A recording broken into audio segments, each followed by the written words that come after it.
नमस्कार, स्वागत आहे तुमचं लोकमत लाईव्ह मध्ये. मी अश्विनी जाधव केदारी. संपूर्ण देशभरामध्ये सध्या नीट पेपर फुटीचं प्रकरण गाजतंय. याचे धागेदोरे कुठपर्यंत पोहोचले हे आपण सगळेजण जाणता. महाराष्ट्रातनं अनेक जणांना सीबीआयनं या संपूर्ण प्रकरणामध्ये अटक केली आहे आणि गेल्या 2-3 दिवसापासून ज्यांचं नाव प्रामुख्यानं चर्चेत आहे ते अर्थात आरसीसीचे संस्थापक चालक शिवराज मोटेगावकर. शिवराज मोटेगावकरांचं डेक्कन परिसरामध्ये, पुण्यातल्या डेक्कन परिसरामध्ये अगदी प्राईम लोकेशनला त्यांनी ही संपूर्ण जी बिल्डिंग आहे जिथे मी आता उभी आहे तिथे 2 फ्लोअर त्यांनी त्यांचे क्लास चालवण्यासाठी घेतले होते. त्या क्लासला आता टाळं ठोकलेलं आहे. संपूर्ण देशभरामध्ये, राज्यभरामध्ये या संपूर्ण प्रकरणाबाबत जी कारवाई केली जाते त्या कारवाईच्या अनुषंगानं खरं तर वेगवेगळ्या सामाजिक संघटना असू देत, राजकीय संघटना असू देत, त्या आक्रमक झालेल्या आहेत. कारण विद्यार्थ्यांचं खूप मोठं नुकसान या संपूर्ण प्रकारामुळे झालेलं आहे. त्यामुळे वेगवेगळ्या ठिकाणी जे क्लास आहेत त्या ठिकाणी हे अशा पद्धतीनं काळं फासलं जात आहे त्या बोर्डला आणि टाळं ठोकण्यात आलेलं आहे. कुठलाही बाकी अनुचित प्रकार घडू नये, विद्यार्थ्यांचं हित लक्षात घेऊन अशा गोष्टी होत आहेत, बंद आहे, ही बाजू आहेच. पण सगळ्यात महत्वाचं आता मी तुम्हाला सांगणार आहे, ज्या आरसीसीच्या माध्यमातून, या क्लासच्या माध्यमातून या शिवराज मोटेगावकरने कोट्यवधींची माया गोळा केली, त्याच शिवराज मोटेगावकरने या बिल्डिंगमध्ये हे जे 2 फ्लोअर आहे या ठिकाणी महापालिकेचा कर भरलेला नाहीये आणि हा कर न भरल्यामुळे महापालिकेनं अशा पद्धतीची नोटीस सुद्धा बजावलेली आहे. ही नोटीस मी तुम्हाला थोडक्यात सांगते. पुण्यातला हा जंगली महाराज रस्ता आहे, हे बोरावके टॉवर्स आहे, 2रा मजला डेक्कन जिमखाना. या मिळकतीमध्ये आपण पुणे महानगरपालिकेची सुरुवातीला ऍक्च्युली यासाठी परवानगी सुद्धा नाहीये बरं का. हे सगळ्यात महत्वाचं आहे की भोगवटा पत्र जे असतं महापालिकेचं, ते भोगवटा पत्र या बिल्डिंगला नाहीये, तरी सुद्धा अनधिकृतपणे हा क्लास या ठिकाणी सुरू होता आणि या संदर्भातली नोटीस जी असते महापालिकेकडनं देण्यात येते. ही नोटीस महापालिकेनं सुरुवातीला या क्लास चालकाला किंवा या बिल्डिंगला दिलेली आहे. मात्र त्या नोटिसीला न जुमानता हा क्लास असाही सुरू होता आणि त्याचबरोबर अग्निशमन दलाची एनओसी असते, ती एनओसी सुद्धा यांनी घेतलेली नाहीये.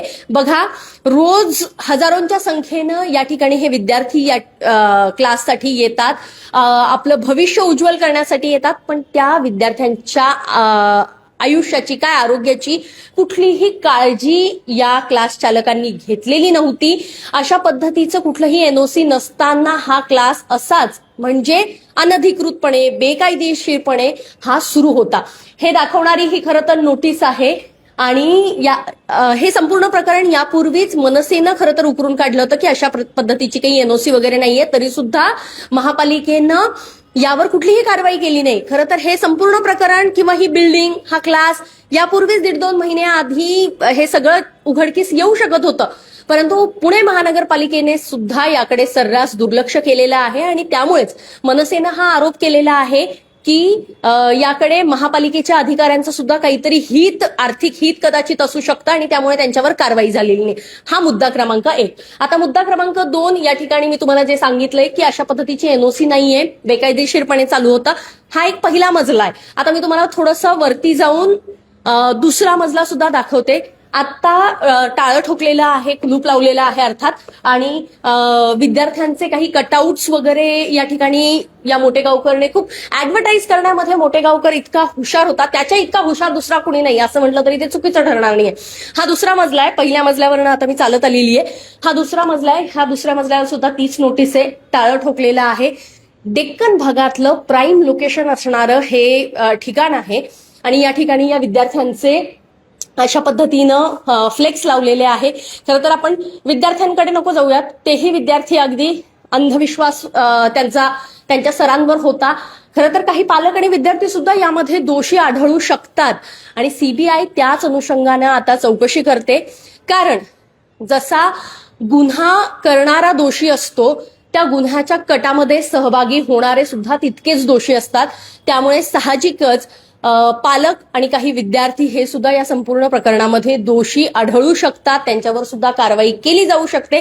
त्या अनुषंगाने सीबीआयचा तपास सुरू झालेला आहे. हा पहिला आणि 2रा मजला आहे. पण अजून एक बाब या ठिकाणी मला निदर्शनास अशी आलेली आहे की आता तर क्लास बंद आहे, मात्र जी नीटची परीक्षा रद्द झालेली आहे ती परत कदाचित होऊ शकणार आहे आणि त्याचा अभ्यास अजूनही काही मुलं करतायत। या ठिकाणी अजून एक वरती 3रा मजला आहे। खरं तर ते विद्यार्थी तिथे मगाशी अभ्यास करत होते, बसले होते ते। अशा पद्धतीनं क्लास बंद असताना या विद्यार्थ्यांनी पुन्हा इथेच येऊन अभ्यास करणं, या क्लासच्या अंडर काय म्हणू त्या छताखाली अभ्यास करणं हे कितपत योग्य आहे, हा सुद्धा खरं तर चौकशीचा मुद्दा आहे। पण सांगायचं तात्पर्य इतकंच आहे, वारंवार ज्याचा उल्लेख मी करते, की या संपूर्ण आरसीसीचं जे जाळं आहे हे संपूर्ण राज्यभरामध्ये, देशभरामध्ये पसरलेलं आहे। पुणे हे विद्येचं माहेरघर आपण ज्याला म्हणतो, त्या विद्येच्या माहेरघरामध्ये कशा चुकीच्या गोष्टी चालल्या होत्या या शिवराज मोठेगावकरच्या माध्यमातनं हे आपण सगळ्यांनी बघितलेलं आहे। लातूरमधनं जरी हे सगळे धागेदोरे उघडकीस आले असले आणि अटक झाली असली, आता अर्थात सीबीआयच्या कोठडीमध्ये शिवराज मोठेगावकर आहे आणि त्यांच्या या कटामध्ये आणखी सहभागी असणारे पुण्यातले काही प्राध्यापक आहे, ती जी मनीषा वाघमारे ब्युटिशियन आहे, त्याचबरोबर काही विद्यार्थी आहे, या सगळ्यांना सीबीआयनं ताब्यात घेतलेलं आहे। काहींची चौकशी कसून चौकशी केलेली आहे। अनेक महत्वाचे धागेदोरे या संपूर्ण प्रकरणाच्या बाबतीत उघड होऊ शकतील। पण तुर्तास या संपूर्ण म्हणजे बघा, एक गोष्टीत माणूस अडकला ना की त्याच्या कशा आपोआप बाकीच्या इतर गोष्टी काय म्हणतात आपण पुढे येऊ लागतात। सगळ्या चुकीच्या गोष्टी एक एक करत संपूर्ण सर्वनाश व्हायला वेळ लागत नाही। तसंच काहीसं या संपूर्ण मोठेगावकरच्या बाबतीत झालेलं सुद्धा आपल्याला दिसून येत आहे। 1.5-2 महिन्यांपासून महापालिकेनं नोटीस दिली होती, तरी सुद्धा त्याच्यावर काही पुढे कारवाई झालेली नाही। तब्बल 3-3.5 कोटीचा वगैरे दंड थकवला आहे, अशी एक माहिती समोर येते। त्यामुळे पुणे महानगरपालिकेचे आयुक्त जे आहेत नवल किशोर राम यांनी हे सील करण्याचे आदेश दिलेले आहेत। त्यानुसार आता महापालिकेनं ही बिल्डिंगचा हा जो 2रा आणि 3रा मजला आहे हा सील केलेला आहे या क्लासचा। सगळ्यात महत्वाचं, जेव्हा मी खालून मी प्रवेश केला त्यावेळी या ठिकाणी अनधिकृत पार्किंगचा सुद्धा एक मुद्दा उपस्थित आलेला आहे। त्यावर सुद्धा आता पुणे महानगरपालिकेची कारवाई होते, बुलडोझर त्या ठिकाणी आता चालवला जातोय। त्यामुळे एक जी प्रकरणं आहेत ती आता याही पुढे उघड होणार आहे।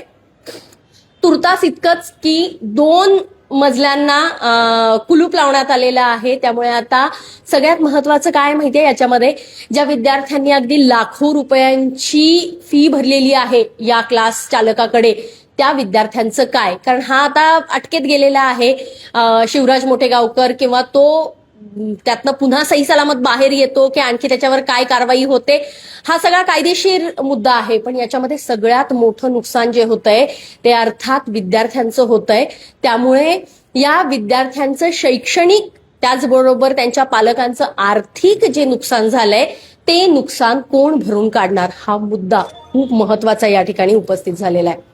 या संदर्भातले सगळे अपडेट्स असंच लाईव्हच्या माध्यमातून मी तुमच्या समोर देत राहील। तुर्तास या विषयासह इथेच थांबते। पुण्याहून मी अश्विनी जाधव केदारी, लोकमत व्हिडिओ।